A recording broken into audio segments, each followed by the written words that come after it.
8-10টা বিয়ের প্রস্তাব দিয়েছি, মানুষ গ্রহণ করে নাই। হ্যাঁ, কারণ হচ্ছে আমার টাকা পয়সা ছিল না, বাড়ি নাই, টাকা নাই, কিছু নাই। সবার সাথে বিয়ে শাদী দেখি হবে, আমাদের ভবিষ্যৎ ধারা করবো নাকি? এখন লাইন ধরা করে কি করে এখন? ওই জন্য একদিন বলেছি আপনাদেরকে, মানুষের অবস্থানকেই ফল আছে, এটা সত্য কথা। হসপিটালে একজন যে লাশ কাটে না, ওই যে মেডিকেল স্টুডেন্টদেরকে লাশ কাটে দেখায়, তা আমার এক স্টুডেন্ট সেখানে, উনিও ডক্টর মাশাআল্লাহ, উনি বলছেন যে যখন লাশ কাটার জন্য নিয়ে আসলো মেডিকেলে, মনে হয় ফার্স্ট ইয়ারে কি সেকেন্ড ইয়ারে এটা করে, তোমাদের ফার্স্ট ইয়ারে মনে হয়, সেকেন্ড ইয়ারে মেবি। তো এই লাশটা ছিল একটা মেয়ের লাশ, আর যারা উপর থেকে দেখছে, এটা তো কাটা অনেকেই দেখে, স্টুডেন্ট তো অনেক, সবাই তার কাছে আসতে পারে না, অনেকে দূর থেকে দেখতেছে। তো যে টিচার এই কাজটা করতেছে, সেই টিচারটা করতে গিয়ে মাথাটা এখানে কিন্তু খুলে ফেলে, কিছু একটা দিয়ে আঘাত করে খুলে ফেলে।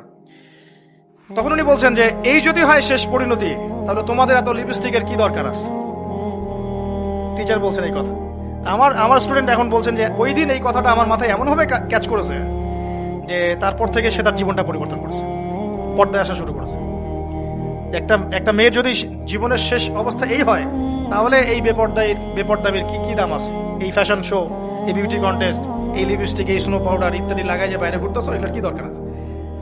ওই স্যার এই দাওয়াতটা দিয়েছিল তার ছাত্রীদেরকে, তাদের মধ্যে অনেকে হেদায়েত হয়ে গেছে আলহামদুলিল্লাহ। এটাই বলছি যে আমরা কিন্তু সবাইকে চলতে ফিরতে হেদায়েত এর পথে আনার চেষ্টা করতে পারি। আল্লাহ পাক আমাদের সবাইকে তৌফিক দান করুন, আমিন। নিঃস্ব অবস্থায় কি দোয়া করতে পারেন একজন মানুষ, এই দোয়াটা শিখে নেন, ইনশাআল্লাহ আপনার জীবনের সমস্ত সংকট কেটে যাবে ইনশাআল্লাহ। আমি নিজে ওই দোয়াটা বেশি বেশি করার চেষ্টা করি।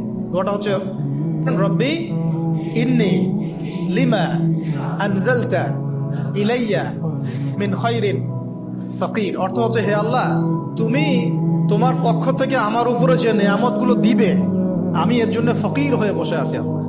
কাবা ঘরের গেলাফ ধরে কানলেও আপনি আমাকে যে মিথ্যা অপবাদটা দিয়েছেন, এটা মাফ হবে না যতক্ষণ না আমি মাফ করছি। কথা কি বুঝতে পারছেন? মনে করেন আপনি আমাকে মিথ্যা একটা অপবাদ দিয়েছেন এবং ধুয়ে রেখে দিয়েছেন একদম মিথ্যা অপবাদ দিয়ে, যতক্ষণ আমি আপনাকে মাফ না করছি, কাবা ঘরে গিয়ে গেলাফ ধরে কান্নাকাটি করলো, এই পাপ মাফ হবে না ইনশাআল্লাহ।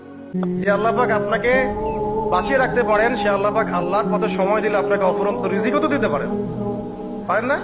আপনি আল্লাহর হয়ে যান, বাকি সব আল্লাহ আপনার দায়িত্ব নিয়ে নিবেন ইনশাআল্লাহ।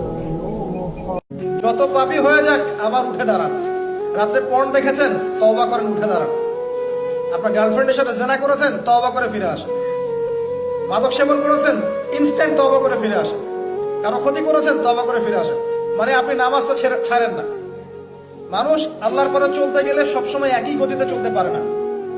দেখবেন যে সন্তানের পিতামাতারা চাপ দিতে দিতে সন্তান আত্মহত্যা করে ফেলছে, করছে না? পিতামাতার চাপের কারণে, এই যে চাকরি পাইস না, সারা জীবন ধরে খাওয়াইলাম পড়াইলাম, চাকরি করতে পারিস না, আমাদেরকে দেখতে পারিস না, চাপ দিতে দিতে বেচারা এখন মাদকের দিকে। এই জন্য আমি বারবার আপনাদেরকে মনে করে একটা কথা, আমার জীবন থেকে উপলব্ধি করি একটা কথা, যে একমাত্র আল্লাহ ছাড়া এই পৃথিবীতে এবং পরকালে আমাদের আপন বলে কেউ নাই। বাকি সবাই সবার স্বার্থের জন্য আছে।